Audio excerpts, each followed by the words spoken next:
Red light. There we are. We are live. Good morning. Good morning. Welcome. Good day. Good afternoon. Just depends on when you are watching this particular broadcast. I just want to welcome you to Lyonsview Financial Fridays. My name is Clara Lyons-DeVaughn. I am the broker owner of Lyonsview Realty, and we provide residential, commercial for small businesses and nonprofits, and property management services. As you also know, we've launched Lyonsview Academy, and we'll be providing residential licensing and continuing education, also credit counseling and distressed homeowner solutions, and lifestyle, health, wealth, and wellness education. So shout out to those people who are on our quarantine food challenge. We're having a great time doing meatless meals. It's been pretty fun. As you know, Lyonsview Realty, we launched our Financial Fridays really to help you stay current on trends that impact your bottom line. Our goal is really to provide you with resources, that information, tips, anything that we can do to assist you in making the best financial decisions. And our commitment is really to maximize your wealth building power now and in the future. So glad that you tuned in today. Welcome, welcome, welcome. Feel free to like and share this video. And as you know, our guests are here as a resource to you. So if you have any questions, just post them in the comment section and we'll try to get to those. If not during the show, we'll swing back around and answer the question after. Today, we have a very, very, very special guest, Mr. Russ Nesevich. Did I say that? Well done. Okay, Nesevich. And, I just believe in divine intervention. I was looking for something, for someone who was adept at estate planning, which is a passionate area for me. As you know, I lost my husband unexpectedly and, was really not prepared for all of the things that I needed to have in place, or we needed to have in place as a family. And also being in the real estate industry, I always see people who are in circumstances related to their property, and we have to go to court. We have to do all these things because they didn't have the proper documents in place. So this is a very timely subject. You can check out of here anytime. You can become incapacitated anytime. But especially as we're going through this pandemic, we're having much more people make their transition, many more people who are incapacitated during this season as well. And I just wanted to share a little bit about Russ. He really ensures that his clients have optimally planned to protect their families and their assets through all stages of life. He's established lifetime plans to ensure that children are protected and provided for should anything happen to their parents. He also helps his clients preserve wealth, minimize estate taxes, and pass their values on to future generations. So it's really in line with Financial Fridays. So he helps families navigate complex law of estate planning and identify solutions that best meet their needs. He's an award-winning, engaging speaker.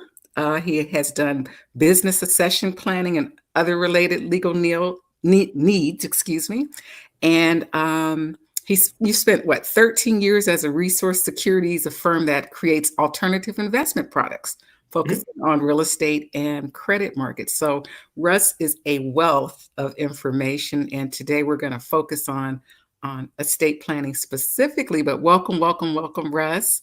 Thanks. Thank you for having me. Yes. So if you could, anything else that you want to share about yourself?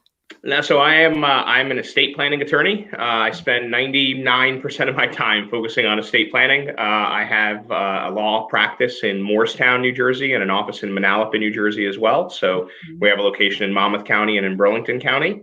I have a wife, happily married for, I think, 17 years now, 3 kids.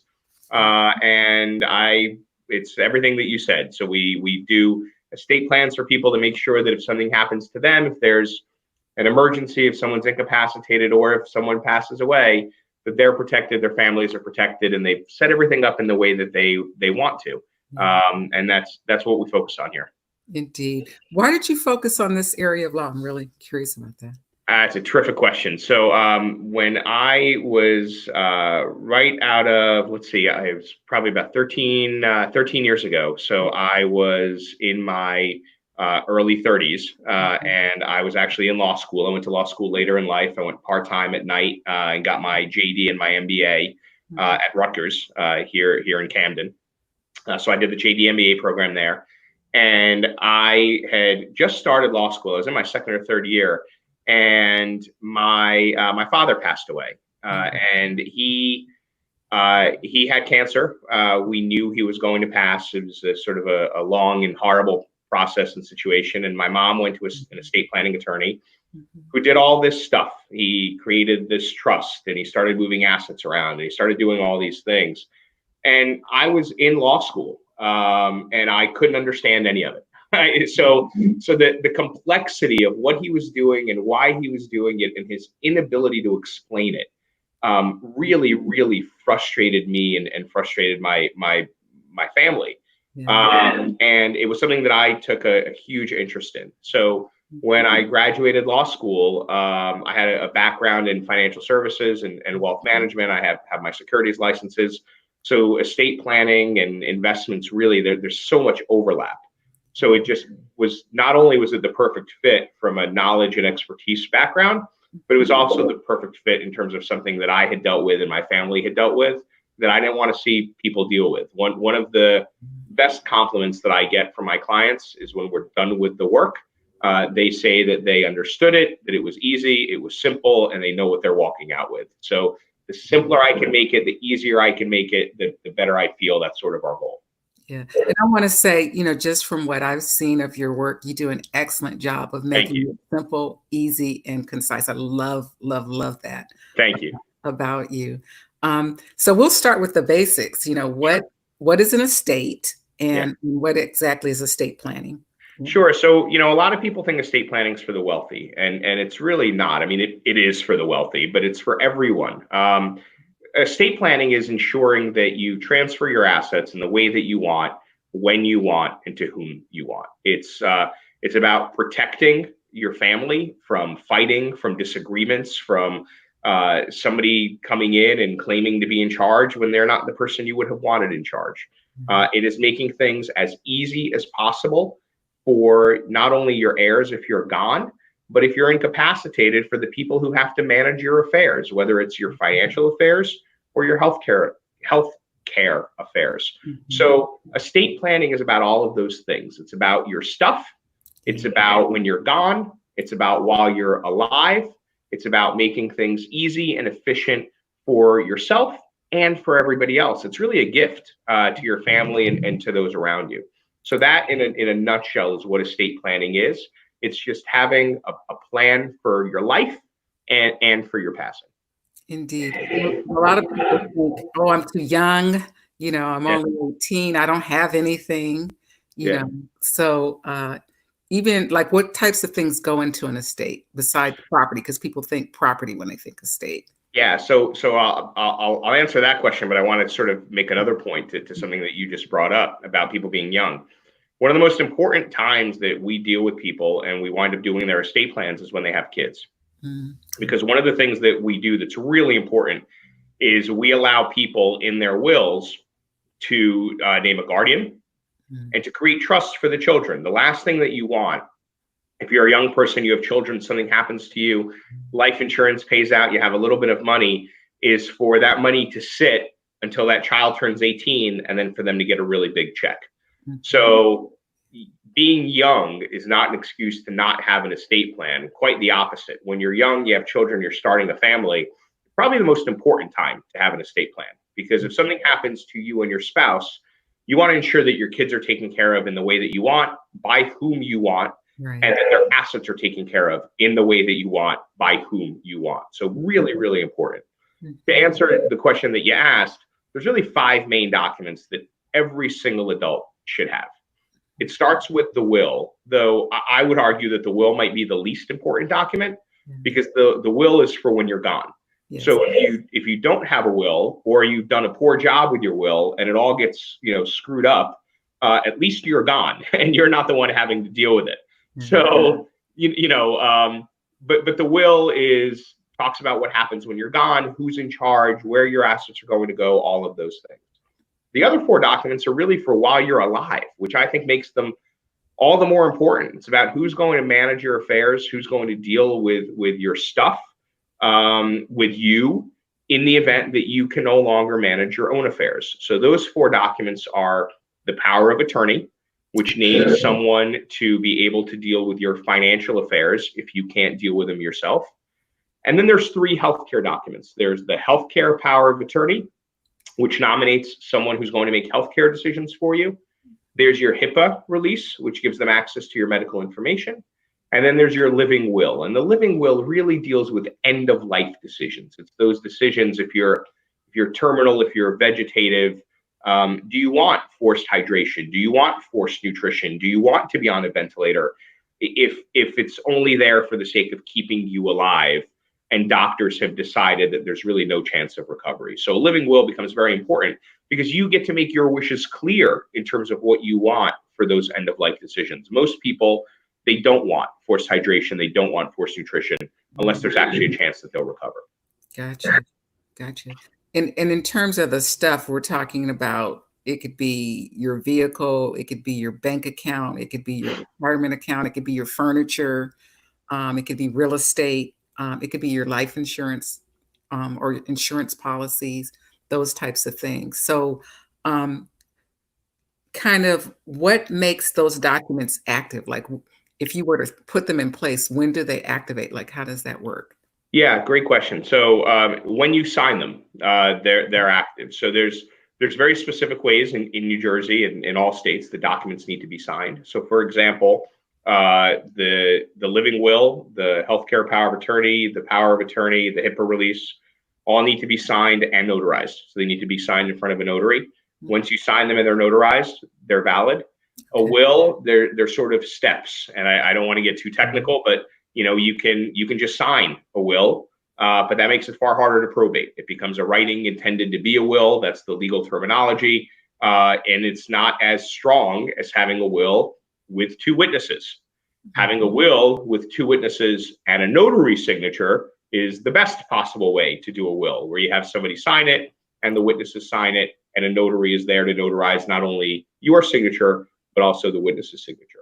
You brought up another important point where you talked about things like life insurance and retirement accounts and things like that. So those types of assets, interestingly, actually do not pass by way of the will. They pass by beneficiary designations. So a life insurance policy or a 401k and IRA, you have to make sure that your beneficiary designations are what you want them to be, to whom you want those assets to go. But another really important point and something to think about there is if you do estate planning that involves leaving some money in trust, whether it be for minor kids or for other reasons, you always want to ensure that your beneficiary designations match up with the trusts that you may have created in your estate plan. Because if they don't, so you may have created a trust in your will, but if the life insurance policy doesn't name the trust as the beneficiary and instead names an individual, that money is never getting into the trust. It's going outright to the individual. So it's really important that you coordinate things like life insurance and retirement assets with your estate planning. Gotcha. So actually there's a separation. So with the on the trust side, they're beneficiaries of policies like life insurance, and then for other assets, it goes directly to a person or whoever you designate. It can, but it really depends on it's all a puzzle of making sure that what you do on the estate planning side and what you're doing on your financial side all fits together and works the way that you want it to work. Gotcha. We had someone come and talk about life insurance policies and the importance of having named beneficiaries. So the piece that you're adding to that is that if you also have a trust, just make sure that the two match up. Yes, that's exactly right. Okay, got it. So when people put the plan together, like they have all of these documents, where should those documents be kept? Great question. So a lot of people will keep their documents in a safe deposit box. The problem with doing that is if you're sick or you pass away, you need the documents in the safe deposit box to get into the safe deposit box. So do not keep them in a safe deposit box, or you can keep originals in a safe deposit box or copies in a safe deposit box, but then make sure that you also have a set of originals or copies that are easier to access. So normally we advise our clients, keep them in your home, keep them on a bookcase, make sure that your executors, your powers of attorney know that you have created these documents, your executors and your agents. Make sure that they know where they are. They're in the office on the third bookcase over in a blue binder, so that they can get them as needed. The other thing is, if you trust your executors, which hopefully you do, if you trust your agents that you've named in your power of attorney and your healthcare directives, it probably makes sense for them to have a copy. Because if something happens to you, the last thing you want is for them scrambling to figure out where the documents are. You want them to know that they have documents that puts them in charge of your affairs if something happens to you. Mm-hmm. And how do you know that those are the most recent documents? Is there a way on the document to designate that, or? Yeah, so good question. So any document that you create will say that you rescind all prior versions of the document. And any document that you create is also dated. So you raise a very, very good point. So if you're creating new documents, you want to do a couple of things. You either want to destroy old documents. You never want two wills floating around, even if they have two different dates on them. You want to either destroy old documents, or if you named an agent to serve as your power of attorney 5 years ago, and you gave them a copy, but that person is no longer the appropriate person and you've created a new one, you want to send them a letter and rescind that power of attorney. So it's an excellent question that you ask, and it's something that you want to be thoughtful about. Mm-hmm. So when you're talking about naming an agent, let's talk a little bit more about that. Sure. So I've prepared these documents. Let's say I've named my mom Yeah. as my agent. So who can actually be your agent? Is there a criteria for that? Does it have to be a family member? Does it? Yeah. It's a great question. Anyone can be your agent. The bigger question is who should be your agent. Yeah. So you always want someone you trust. So in my opinion, the power of attorney is probably the most important document we create and the most powerful document we create. Mm-hmm. Because the power of attorney gives someone other than you the authority to act on your financial affairs while you're alive. Now, there's two different ways to do a power of attorney. One is immediate, which means the second you sign it, if you named your mom can go and raid your bank account. So if your mom develops a drinking problem or a gambling problem or a drug problem, or just decides that she needs some cash this month, she can use that power of attorney to access your account. So that's an immediate power of attorney.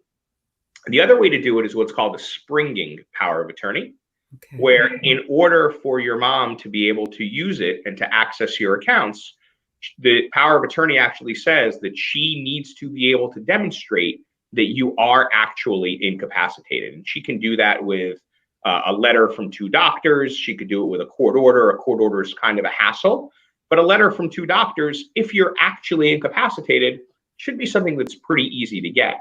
So normally we do what are called springing power of attorneys, so that there's that layer of protection. And we name someone who you trust with your life, for lack of a better way to say it, but certainly with your money and with your financial affairs. It can be your mom, it can be a friend, it can be a sibling, it can be your financial advisor, your attorney. You just want it to be somebody that you really trust to act in your best interests in the event that something happens to you and they need to use that document. Gotcha. So your attorney or should have a copy of your documents as well as whatever is in the safe deposit box, or is there like one official document? Yeah, so you always want to have a set of originals that's your official document, but generally your agents or your executors, you may want them to have copies. And generally it's a good idea for your attorney to keep a copy of the documents, whether digitally or physically, because in the event that someone can't find your documents, but they know that at some point in your life you went to Nesevich Law and you had your documents done, they can always call up and we can get them for them. And, documents get lost. If, God forbid there's a fire, we can always retrieve copies of documents that we have. Right. An original document would have the raised seal of the notary, basically. That's how you would. Yeah, so that's exactly right. Now, interestingly, in New Jersey, we don't you don't necessarily need a raised seal anymore. So all you need is the stamp, The stamp. and or for them to sign. And the other thing that I'll share with you that a lot of people don't know is in New Jersey, actually, any attorney can act as a notary. So I happen to be a notary, so I'm able to notarize my clients' documents. But even before I became a notary, as an attorney, any attorney can sign off in the as a notary and swear that that was in fact the person who signed the document. So you don't necessarily need a raised stamp anymore. You just need a notary or an attorney acting as a notary. And it's always best to have originals when you're trying to do things. So sometimes you go to a bank and they fight back and they don't want to take a copy for whatever reason. Originals are always best. Indeed, indeed. So when should you change? There were 5 documents that you mentioned. When is the best time to update or change? Like what would trigger changing those documents? Yeah. So a good rule of thumb is that every 2 to 3 years, you want to at least review your documents. So has anything changed? Have you had a change in your relationship with the executor? Has your child, who was 16 at the time that you created the documents, they're now 19 and they are intelligent and thoughtful and respectful and a mature adult?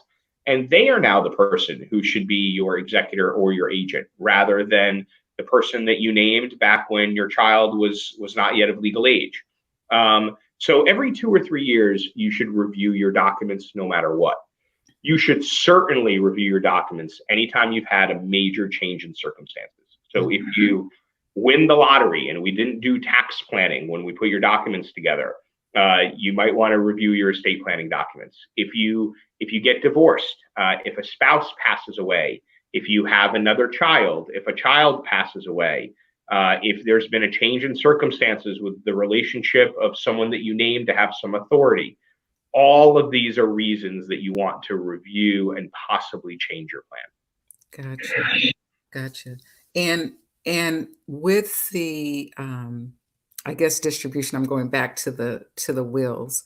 So if you are in say a blended family and you have or you're putting a will together, what are some of the types of things that you might want to consider?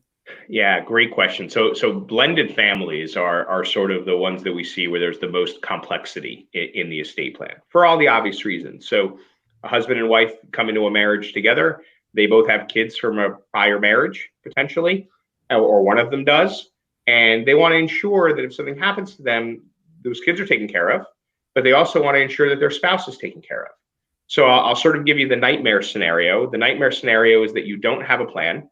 You get married. Over time, you put everything in joint name with your new spouse. So you buy a house together, that's in joint name. You have a checking account together, that's in joint name. They're the beneficiary on your life insurance policy. They're the beneficiary on your IRA.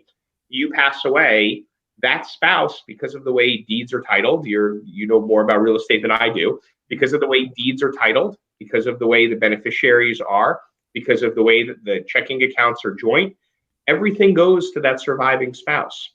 That surviving spouse is under no obligation whatsoever in their will to take care of your children from your first marriage. So blended families is when it becomes really important, because you might want to say that upon your passing, you're going to leave a trust for the surviving spouse that they can access over the course of their lifetimes. But anything that's and they can only access a certain amount every year. But when they're gone, that money's going to get to your kids. Or you may want to do some planning that says, upon my passing, my spouse doesn't need it all. They're going to get the house and they're going to get the IRA, but I'm going to have a life insurance policy for my children. So there's all sorts of things that you can do to ensure that scenario where spouse number 2 or spouse number 3 doesn't get everything and nothing gets to your children who you may have wanted to take care of. So blended families, estate planning becomes all the more important. And if you're incapacitated and you're in a blended family, who has the legal right to say what happens and what doesn't happen? Yeah, well, isn't that a great question, right? So imagine that you have adult children and you're in a blended family and you're incapacitated, and your husband and your adult child show up together, and they have different opinions on what the course of treatment should be, or whether you should stay in your home or go to a long-term care facility, or anything else for that matter, how your money should be spent. Are we going to use it to upgrade the house so that there's wheelchair ramps and 24-hour care, or are we going to use it to put you into a facility? And your adult son who's 35 years old and your new husband who's 60 years old disagree. Who's in charge? Well, isn't that a great question? So who's in charge? The last thing you want is for the two of them to be in front of a judge and have a judge decide who's in charge and who the guardian is going to be, especially in the event that they don't get along and have completely different ideas on the path, which is why documents like healthcare powers of attorney to name an agent and durable powers of attorney to name a financial agent are so important, because we want to avoid, one, the two of them fighting at your bedside, two, the two of them fighting over money and assets, three, the two of them fighting over course of care, and four, a guardianship proceeding at the local courthouse. So if you have those documents, you get to decide who's in charge. Is it your husband, your adult child? Who's going to make those decisions? Maybe one of them will be the financial power of attorney, and one of them will be the healthcare power of attorney. It's completely up to you, but we'd always rather you make those decisions while you can and you're capable than have to have them decide or have a judge decide who's going to make those decisions. Yeah. And if we were to flip the script, let's say it's the child who's an adult child, but they're not married and they're, 25, but the parents have moved on. They have, there's a mom and dad here, and there's a dad and mom over here. Yeah. Who's in charge? Who's in charge? Yeah. Right. And which is why it's even important for a 25-year-old to have those documents in place. In fact, we normally suggest that when you're 18 and you go off to college, you at a minimum get your healthcare documents in order, because you may not have any assets and you may not have any stuff. So we're not too worried about somebody accessing your checking account, because you're probably putting the money in that checking account anyway while they're at school. And we're not too worried about their will. But if your child is 18 or 19 or 20 and something happens at college and they're laid up in a hospital bed, and you call the local hospital because you haven't heard from them in a couple of days, they can't even give you health status because they're a legal adult. They can't share their protected private healthcare information with you unless there's a HIPAA release, unless there's a healthcare power of attorney. So one of the things that we do quite a bit is when kids go off to college, their parents will reach out to us and say, hey, I need to get all the documents in place for my son or daughter so that if something happens to them, I can access their medical information. I can make medical decisions for them. Incredibly important. Yeah, that's a really, really valid point that I think people overlook a lot, and think that they have authority because they're the parent. Well, once that child becomes an adult, Yep, they have full rights of adult. They are an adult. Yeah. They're an adult. So having that power of attorney or the healthcare power of attorney is very important in the event that your young person, your adult young person becomes incapacitated. Right, not so young. Yes, not so young. So let's talk a little bit, change up about trust. So what is a trust, and kind of what are the different types? Great question. So we can really get into the weeds on trust, and we can go for like another 3 hours talking about trust. I don't think you want that. So we're going to keep it very, very simple, and I'll say a few things. There's really two kinds of trusts. There's a trust that you can create during your lifetime, where we can create a trust now and put money into it, put stuff into it, put your home into it. So that's trust number one. Okay. And then there's a trust that exists after you're gone for the protection of your assets for your family. Okay. In New Jersey, most people, not all, most people don't need a trust today. So one of the reasons that most people use trust during their lifetime is to avoid probate. Probate is the process that happens when someone passes away. You go to the local courthouse, someone is named an executor, and the assets have to pass. New Jersey is one of the 50 states in the country that has probably one of the 3 or 4 easiest probate processes. Yeah. So the idea of having a trust and having that extra layer of work today while you're alive, only to avoid what is a pretty simple and inexpensive probate process, not a great reason to do it. Now, there's other reasons to have trusts, whether it's Medicaid planning, special needs. There's all sorts of reasons to have trusts that make sense. Simply avoiding probate isn't one of them. Having the trust when you're gone for the people that you leave behind, so that when you leave them assets, those assets are protected for that person from things like divorce or bankruptcy or creditors or those types of things, that to me makes a heck of a lot more sense. So quite often when we're doing planning for people, we'll occasionally do trusts now if there's a really good reason to do it. But quite often we're doing that trust once the person passes away for the benefit of their kids. We're always doing trusts for the benefit of the kids when someone has minor children. So if you have children who are under the age of 18, they can't inherit assets outright. They get really big checks when they turn 18 years old, and that never ends well. You want them to inherit that money in a trust with an adult in charge, doling out the money, making decisions, and then giving it to them over the course of their life per your decision. You may decide that they should get the money when they're 25. You may decide they should get the money when they're 50 and get a little bit at a time along the way. So there's lots of reasons to use trusts. Some of them make a lot of sense. Some of them don't make a lot of sense. It really depends on your specific situation.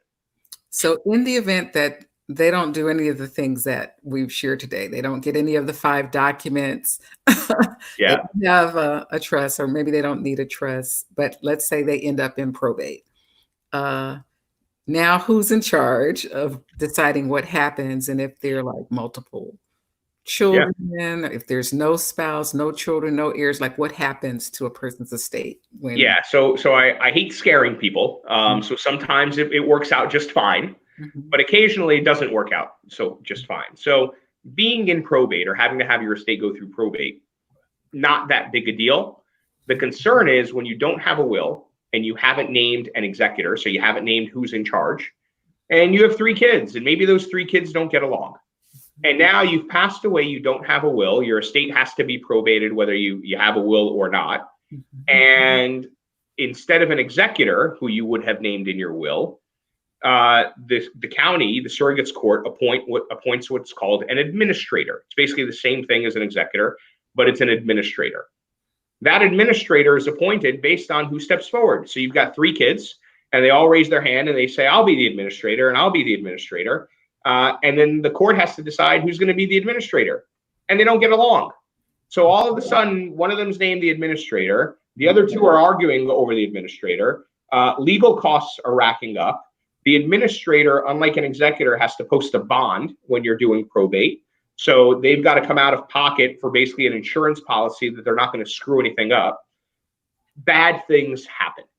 So bad things happen when you haven't decided how your assets are going to go, who's going to be in charge. Now, sometimes it ends just fine. You have 3 kids and they get along wonderfully, and the 3 of them get together and they say, look, you be the administrator, we'll all work together and everything will get done. And isn't that great when everything is all sunshine and daisies, right? Unfortunately, what we find is that it doesn't always wind up going that way. Even more importantly to me isn't the will, it's the documents for during your life. It's the healthcare power of attorney, the durable power of attorney. And I love the question that you keep asking. I'm going to steal it. Who's in charge, right? So if you're sick, if you're incapacitated, you probably have a pretty good idea of who you want in charge. Let's name that person. And even more importantly, you might have a really good idea of who you don't want in charge. So let's make sure that we name someone to be in charge, so the person you don't want in charge doesn't wind up in charge. Awesome. I have a couple of scenarios that people had, so we'll run through these quickly. Sure. A mother dies in childbirth. What happens to her child now and in the future? Good question. So hopefully, there's a father in the picture, right? And the father would have parental rights. He'd have custody. Okay. So depending on if the mother and the father own a home jointly, by way of the deed, the father now owns the home. Beneficiaries on life insurance, 401k, the father now owns the home, right? and the father just, boy, what a horrible situation. The father just became a single dad, but the father always had parental rights, right? Yes. Should something happen to the father, or should dad not be in the picture? Well, now you've got a child without a parent. We want to make sure that mom has in her will said, if I have children, here's who I want as the guardian of the children. And if I have assets, here's what I want happening to those assets for the benefit of that child. And that's whether mom dies in childbirth or, I mean, look, God forbid, we all go out with our spouse on a date on a Friday night, and sometimes people don't make it home. It's a horrible, horrible scenario. But those kids who are home with the babysitter, what happens to those kids?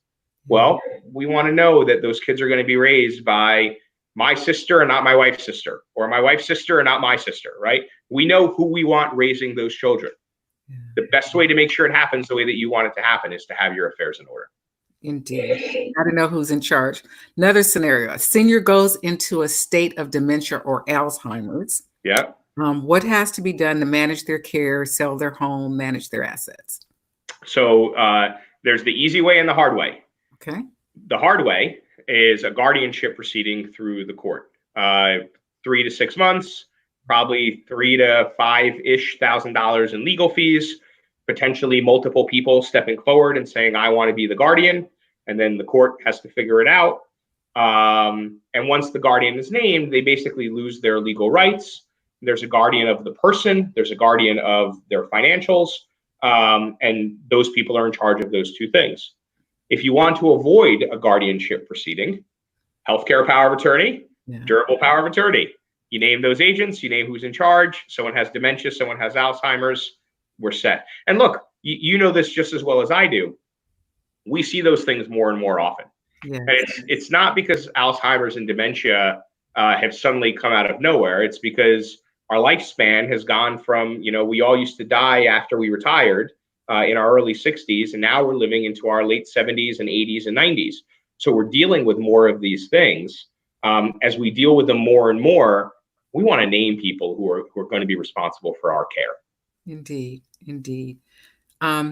We kind of touched on this, but let's see. Divorce, separation situation. Guardian parent dies unexpectedly, but has indicated money be left to a minor child now in the guardianship of the other parent. Can that parent squander or use those funds for the care of the child before the child becomes 18? Yeah, so theoretically they could, because they're now the parent and they're now in charge of the money. One of the things that we often do, and I don't know if we do, so you hope certainly that if mom passes away or dad passes away, but it's both their child, that they're still going to take care of their child. What is more concerning usually is when mom and dad are both gone, and you've got a child who's in the care of a guardian, and you have money for that child that is also in the care of that guardian. So one of the things that we always encourage people to do is to name a guardian for the child who's going to raise the child if something happens to you, and a trustee for the money for the trust that's going to be created for that child, and that they be two different people. So there's a system of checks and balances. Gotcha. So that the guardian can go to the trustee and say, hey, the family's taking a trip to Disney this year. I need $20,000 to, out of the trust to take the family to Disney. And the trustee can go, well, wait. You're going on a $20,000 trip to Disney, but little Johnny's share is only $4,000. So we're not paying for your whole family to go to Disney, but here's $4,000 out of the trust for you to take little Johnny to Disney, right? So you always want those checks and balances if possible, which is why sometimes we encourage that the guardian and the trustee be two separate people. Awesome.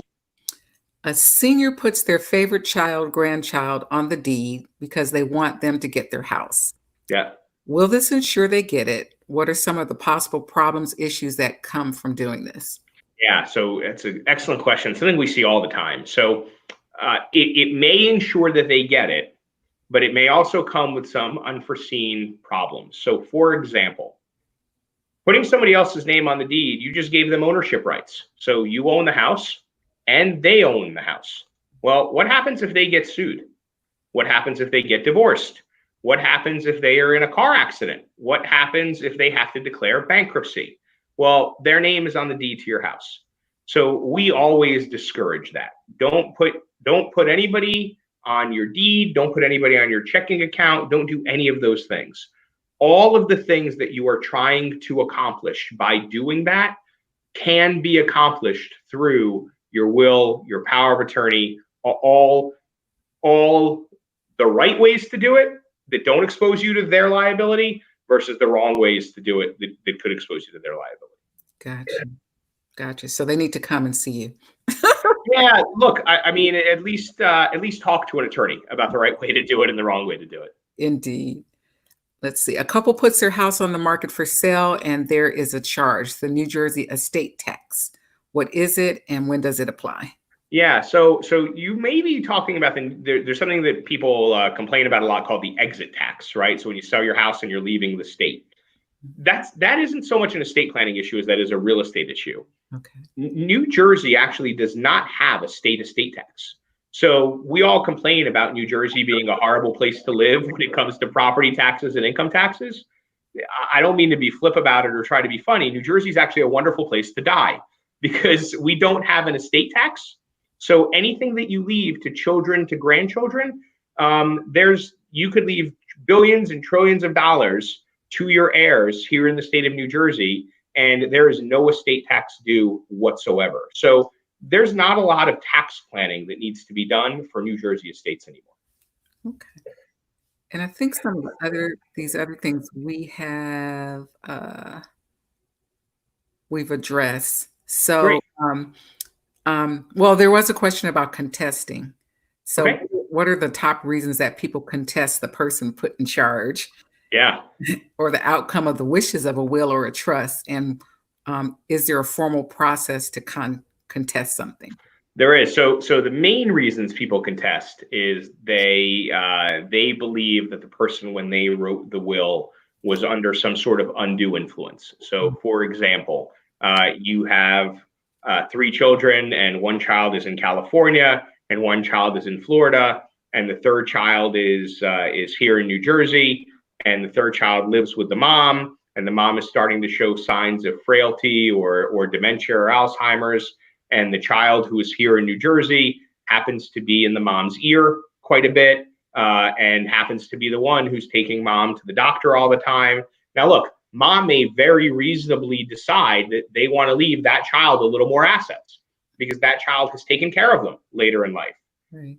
There's also occasionally situations where that child will say to mom, hey, you know what? I'm not taking you to the doctor anymore unless you leave me more of your assets, right?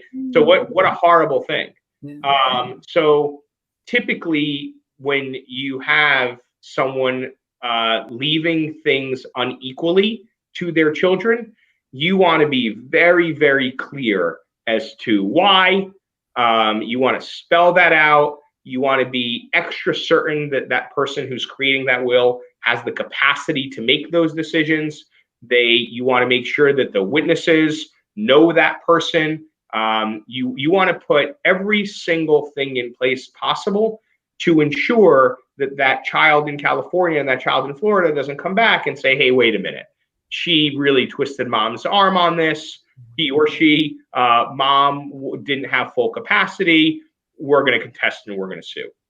And they do that by going to court. And basically when the will is filed, they file a caveat saying, hey, this will shouldn't be probated. There were issues here. Mom didn't have full capacity. We deserve our fair share. And then you wind up in court with attorneys making money and fighting over these things. So you always want to, it's always better to do it right up front than having to battle it out in court later. Indeed. Well, I just want to thank you. It's my pleasure. Yeah, the 5 documents that people need, whether they're 18 or 81.